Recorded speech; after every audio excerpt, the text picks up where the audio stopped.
Fuchsin. It is a phenolic compound. Phenolic. It is a phenolic compound prepared by two doctors.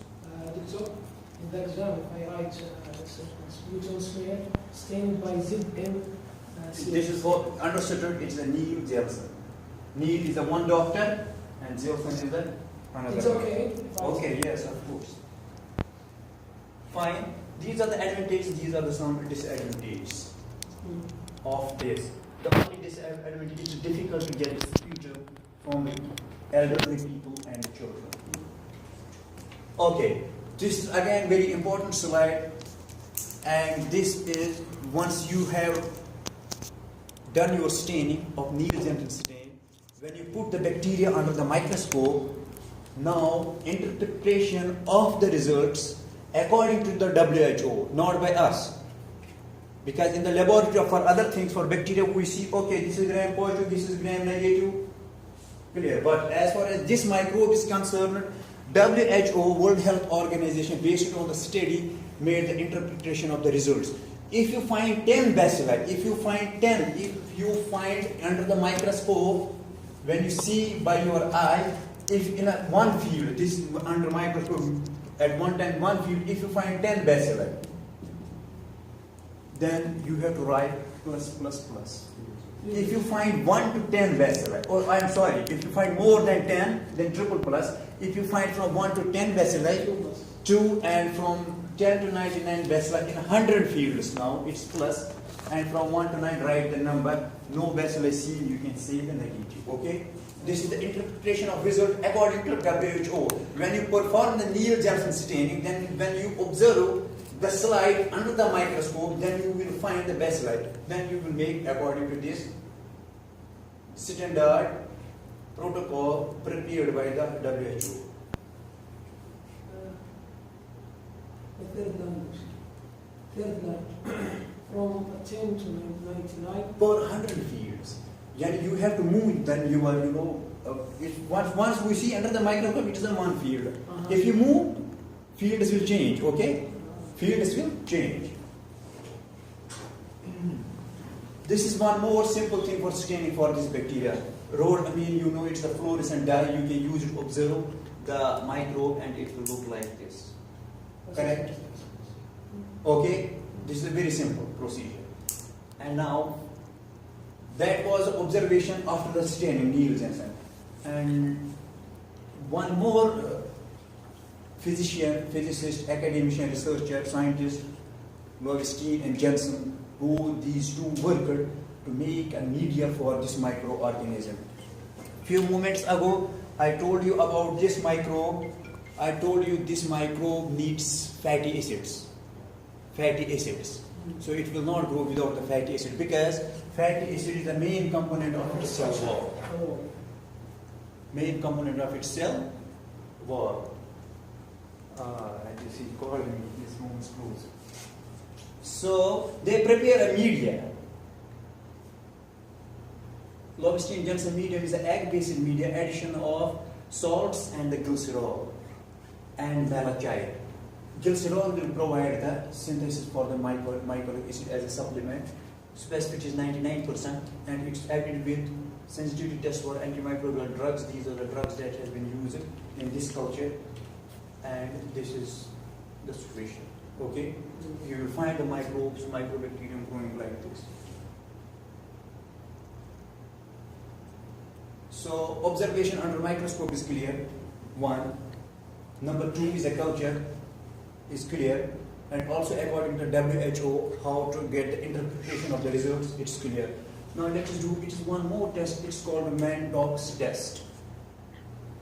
In the Mantoux test, here you see the mycolic acid. In this bacteria, there are small peptides. Peptides are the proteins, okay? Small peptides here, they called protein derivatives. PPD. Purified protein derivatives, they are here. Now what the scientists and academicians did, they pick up these protein purifieds, okay? They make a type of PPD, an injection, a protein derivative which we call a tuberculin. It's called as a tuberculin. I'm sorry. Another way to find this microbe, from the same microbacterium, they pick up these peptides and they form an injection which is called tuberculin, PPD. PPD is present on these polypeptides are present on the surface of the cell wall of this microbe. So they are around in the mycolic acids, okay? In between them are small peptides. These proteins were considered as that they are called as PPD. Okay. So it should be done like this. This is your dermis, epidermis, and it should be in the dermis, okay? And it should be given like this. How much? 0.1 ml. And it should be the preparation is the 3 ways. 1, 2. This is the graphical presentation. This is the actual presentation. And you should wait for 48 to 72 hours. But it's very important while giving the PDD.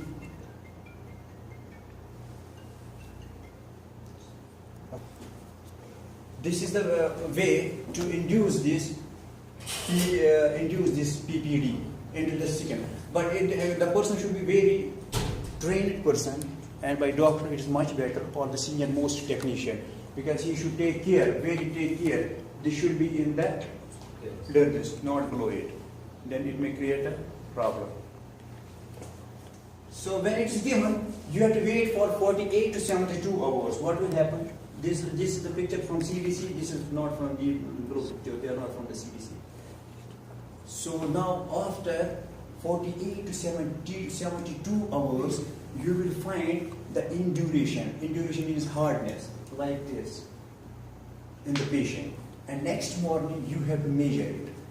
After 48 hours or maximum 72 hours, if patient did not come within the 72 hours, he come late, no man or a woman go back. You have to arrange a new plan for him. 72 is the upper limit, according to CDC. So when it is given to the patient and he come back after a gap of 72, after a gap of 48 hours, up to the 72, do not measure this redness, erythema around. It will give the false reading. This is not the correct way. This is a picture from the CDC. Measure this hardness. This is the correct way, okay? Whether it is a 1 mm less than 5 mm, or it is a greater than 5 mm up to 10 mm, or 15 mm up to 20 mm. We will see now the interpretation of the results. If it is 5 mm, what are the results? If it is a 10 mm, what are the results? If it's a 15 up, what are the results? Okay?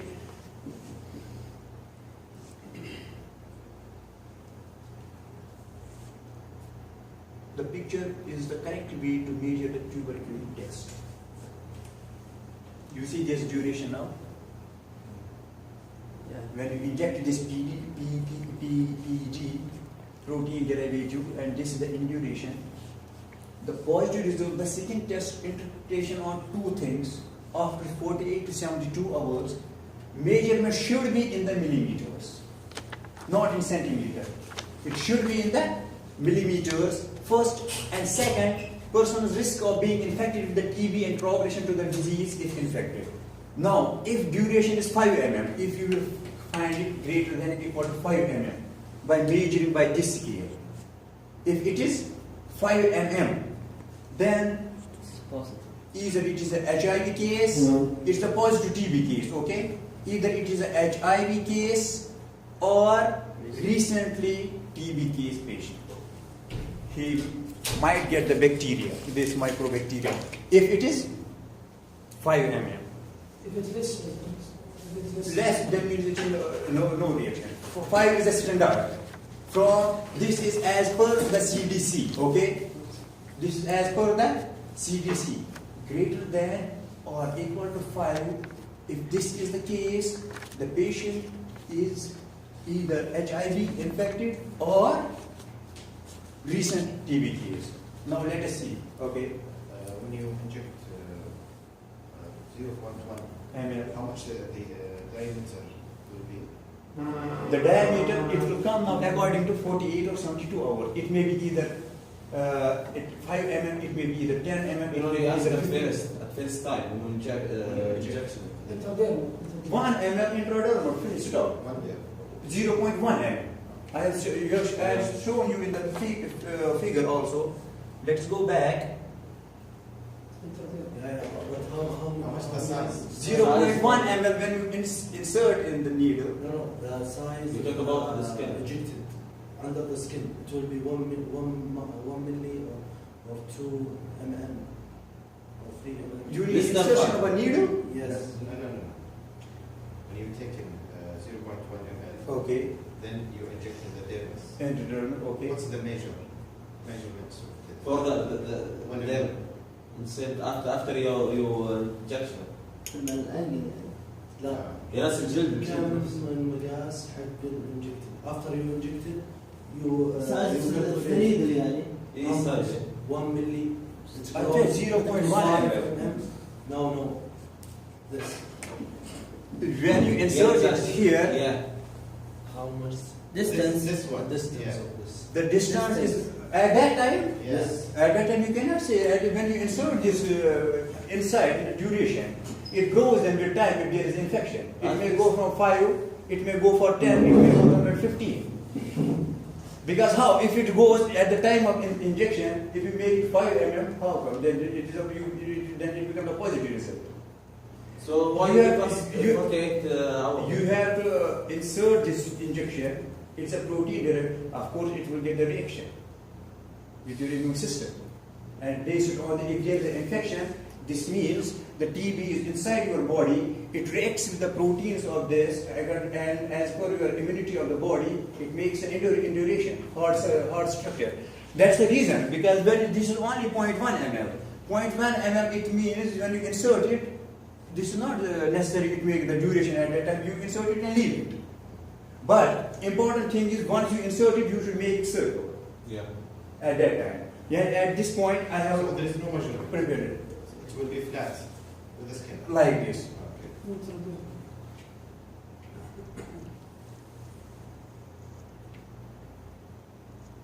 I am going back. Yeah. After 72 duration, if it is a 5, then these are the two cases. Now see, when in duration is 10 millimeter. This means, what does it mean? Either the person is injecting drugs, drug users, or in prisons or in jails, or nursing homes and other long-term facilities, or the person working in a microbacterium laboratory. Person working in a because there is a separate lab for the microbacterium, its culture and other things. And now if in duration is 15 mm, there is a TB but there is no reason how he get the TB. By the way, about this TB vaccine, BCG, you have heard the name? Yeah. BCG is a vaccine we give on protection for we give the protection for the person's immunization. You heard this name or not? Yes. Yeah. Oh, so BCG, it's obtained from where we get this vaccine? So the same disease. From this bacteria, Mycobacterium tuberculosis. This was the traditional thing. How we prepare the vaccine? Masalan, we give the polio vaccine. Animals. We prepare the polio vaccine. Even from the Antibodies. No. We prepare a polio vaccine a week. from virus. Right? We prepare a vaccine for hepatitis B from the virus, hepatitis B virus. Yeah. Yeah. So when we prepare this vaccine, BCG vaccine, we prepare from where? Mycobacterium tuberculosis are from where? From other species of mycobacterium. It's same structure of the Which is mycobacterium. mycobacterium? No, we made the Resembles vaccine BCG from Mycobacterium bovis. Yeah. But we did not prepare vaccine from this. I told you this is so dangerous microorganism, but we prepared it from Mycobacterium bovis that cause infection to the animals. Okay, remember this.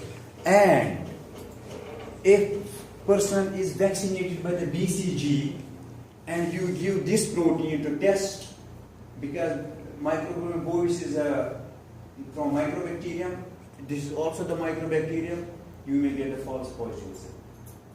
If recently person is given the vaccine of Microbacterium bovis, and then you are suspecting maybe he is an infection, you will give him this, he may have an induration of 5 mm greater than. Also according to the CDC, it may give you the false results. It may give you the false results. So once the patient of TB is suspected, you find that TB, this person is having TB, you cannot rely on one test. Then you have to do some more tests. And we will go them one by one. Culture is also one test. And second is Mantox test. I told you it is steps. Intradermally give the vaccine and wait for the diameter in the millimeters, how much it will go up with this hardness, and measure according to that, you can make the interpretation of the results. This is a negative test. You see, it was given, nothing happened, no induration, nothing. Injected this 0.1 ml was given, there was no reaction at all.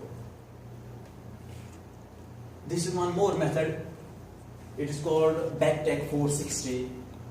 Actually, it's a culture. You culture the microbe in the liquid proa. But what you provide palmitic acid and some antibiotics to grow this bacteria if it is suspected. And then you measure the carbon dioxide when bacteria utilizes the palmitic acid for its growth. This means when it utilizes the resources, the nutrients in the medium, it produces the carbon dioxide. That carbon dioxide is measured in the machine. It's a Bactec is a machine. In the machine, it shows the graphs of the carbon dioxide utilized by the microbe if it is present. This is one more method. Now come to the TB blood tests. The TB blood tests, you can perform direct now the blood test also to confirm this. PCR is there, of course. PCR is the most accurate as far as the tuberculosis is concerned. But you can another test. It's the quantiferon test, gold, approved by the United States to perform this test. What you do, you take a blood sample from a patient. You take a blood sample from a patient and you mix with ESAT and CFP tech. So the blood from general body or the when you coughing? No. Blood from the patient, direct. This is the blood test. You took the blood from the vein, but you mix it with 2 antigens. You had a lecture on the pathogenesis of MTB, right? These are the antigens. Whenever patient is having the microbacterial infection, first antigen is produced in ESAT, early antigen, then CPFM. You mix the blood samples together and you incubate it 16 to 24 hours. Next morning, you put into the machine. Sample collection, put in the machine, and you measure interferons gamma release. It's called interferon gamma release assay, and you measure the interferon gamma. Not we will measure, but machine will measure. Principle is the measurement of interferon gamma produced by synthesizing T cells stimulated by TB antigen. Then blood sample reacts with the antigen. If there is a cut point. There is a cut point for this measurement of interferons. If it is above the cut point, this means the person is affected with this. This test is also okay, but if it shows positive, it will not tell you whether patient is having a TB disease or it is a latent infection. So you cannot rely on this test also. If it is positive, then you have to go for other tests. It will include also X-rays, then also. So due to all these slides, I prepared most of them on the bacteria, TB bacteria, because this is a very dangerous microorganism. And I show in the graph in the first how it has covered the whole world globally. It's present. And now it's the polymerase chain reaction. You know about it. Yes. You took a blood sample from the patient, and then you are looking for the DNA. You are looking for the DNA of the MTB. You take the DNA from the blood and you put into the PCR machines. You add the important things for PCR. What? Primers, DNA polymerase, and dinucleotide, triphosphates. DNTPs. We separated the genes, so you can. DNA, not the genes. Yeah, The PCR separates the DNA and you Strands. use a primer sequence that is Duplicate. similar for the MTB, and if primer elongates the DNA, this means there is a presence of MTB bacteria. If you remember, this is the DNA in the PCR. Yeah. This is DNA. In the denaturation step, these two become separated, and here is a primer. Now, in the third step is very important. If MTB is present in the patient's, in the infected person, if it is present, the primer here, the primer attached here and there, it will elongate this like this. It is a positive case. And if after PCR, if there is no elongation, this means there is no MTB bacteria present. Okay? Because primer will elongate. Primer is based on the prepared on the structure of the DNA of the microbacteria. Finish. Okay? Any questions for MTB? Done. Haemophilus influenza. Again, this microorganism, these are the samples you can collect for the respiratory pathogen. It's a gram-negative bacteria, pediomorphic, no confirmed shade. Okay? But important thing in this microbe, it is catalase positive and oxidase positive. What is catalase positive? react with catalase test. What's catalase positive? Okay, what is the catalase test? Catalyze the to bicarbonate. Small tube. Yeah, into water and hydrogen.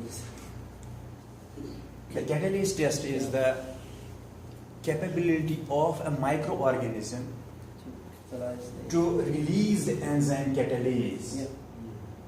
To release the enzyme catalase. And if this catalase is present in the microbe, it is not necessarily all the bacteria having the catalase enzyme. Yeah. Only some of bacteria are having the catalase enzyme. This catalase enzyme breaks down the hydrogen peroxide into water, And hydrogen. into water and oxygen Oxygen. by the catalase enzyme. Because once we have an infection in the body, our body defense system immediately releases the hydrogen peroxide. The property of the hydrogen peroxide, it destroys the microbes immediately. Okay? Because it is it contains a free radical. Hydrogen peroxide is available in the market. You can use it for the, for cleaning for wounds. Why? Because it kills the bacteria. But once our cells produce the produce the hydrogen peroxide to kill this bacteria, but in the response, the bacteria releases the catalase. Okay? And it makes null action of the hydrogen peroxide. So it will not work for him and he will survive. Okay? Second is the oxidase. What is the oxidase?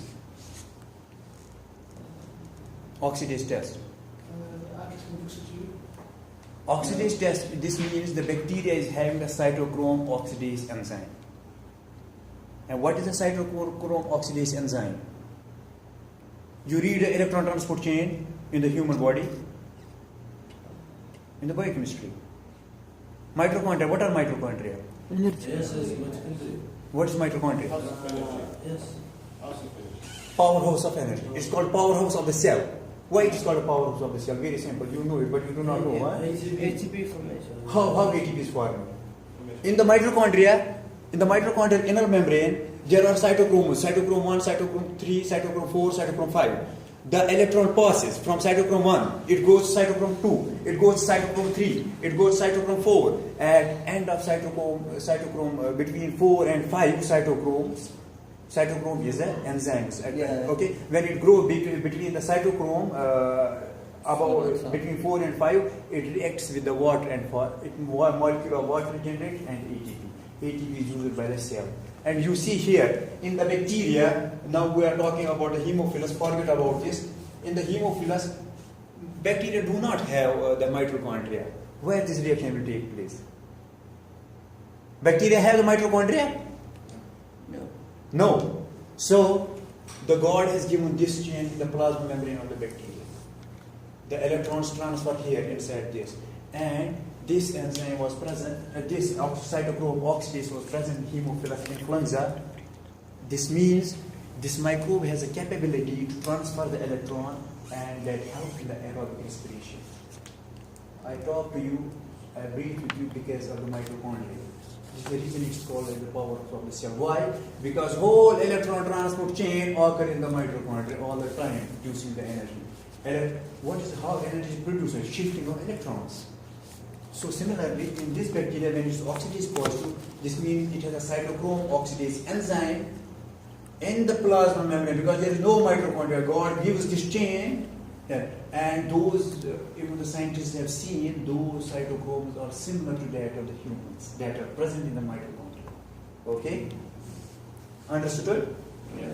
And this is the agglutination, capsular agglutination. What is the latex agglutination? In the latex agglutination, you have a slide like this, and there are fixed the antigens. Yeah. And you put them sample here. If there is a reaction, immediate reaction, you will get the agglutination and you find the results. And culture. When we culture this microbe, Haemophilus influenza, on the chocolate agar, you need the chocolate agar. Why? Because this microbe needs two things, V factor and X factor. What is a V factor? V factor is a NAD, nicotine, adenine, dinucleotide. What is the X factor? It is a hemin. Once you have a chocolate agar, this means it was actually a blood agar. You heat it, you broke down the RBCs. When you broke down the RBCs, you will get hemin, iron, okay? Yes. And NAD, of course, RBCs are having the DNA, okay? When it's structured, this substance also releases. Without this, without X and V factor, Haemophilus influenza cannot grow. But chocolate medium, culture media is a perfect media to grow the Haemophilus influenza bacteria. It is catalase positive and it is oxidase positive. These are two biochemical characteristics of this microorganism, and it's a paleomorphic in shape. No, it doesn't have some coca shape, rod shape, something. It is paleomorphic. And you see here, I will talk about later on. X factor, there is no growth. When you give only Haemophilus will not grow. If you give blood agar, it will not grow. If you give him only V factor, NAD, it will not grow. Until and unless it will not have the both. So this bacteria can grow both and needs exercise. You see blood? But when you make the blood chocolate agar, it will grow.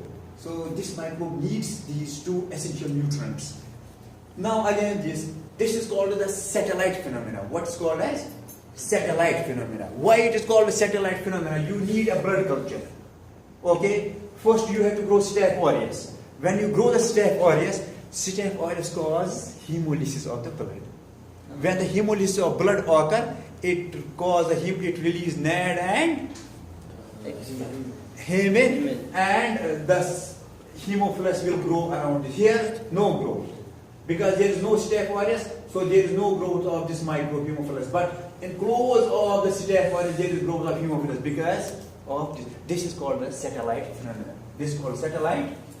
Understood? Yeah. Okay. Next. Let's talk about the streptococcus pneumoniae. Again, these are the samples, you know it. It's a gram-positive microorganism, diplococci. Here is a perfect shape. But in Haemophilus influenza, there is no perfect shape. It is a paleomorphic.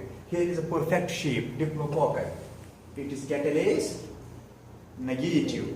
It does mean if hydrogen peroxide of our body comes, it will destroy this microorganism because it has no protection. Of course, it's also the oxidation negative, and you can do the latex text. And on the blood agar, when you grow the streptococcus pneumoniae, it is alpha hemolysis. What is alpha hemolysis? What is alpha hemolysis? Complete hemolysis. Partial destruction of the RBCs is called the alpha hemolysis. And usually it is green in color. Why it is green in color? Documentation? Bioavailability. No. Always remember, in the beta hemolysis, complete destruction of RBCs occur, okay? Complete destruction of the RBC. If we see the RBC, this is the RBC, right? Complete destruction, it is eaten by the bacteria, nothing remains. But when we say the partial This is the cell wall of the RBC. Some of cell wall remains there. When the sum of RBC membrane remains there, it reacts with the oxygen, the iron, and forms methemoglobin. Because of methemoglobin, it gives it to the green color. Though Streptococcus pneumoniae is showing on the blood agar alpha hemolysis, and you see bulk-rich colonies, oil droplet like big colonies, because of abundant polysaccharide capsule cover of this microorganism. Okay. This is the sensitivity test.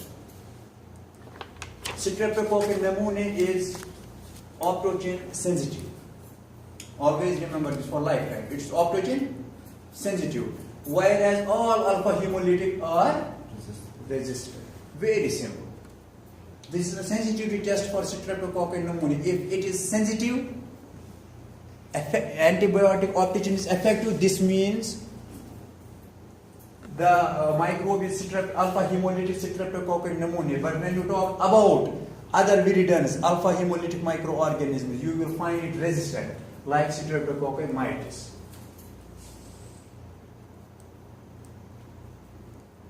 This is the last slide. Before going to the last slide, now tell me, Haemophilus influenza causes respiratory infection. Streptococcus pneumoniae causes respiratory infection. If both microorganisms are present, which one will survive? This is the competition now. Which one will survive? Because it's changed. It can change the virus. Can change. This is the bacteria. This is very simple. I gave you the answer, but I think you did not focus. Because this microbe is Haemophilus influenza will survive because it has a catalase positive activity.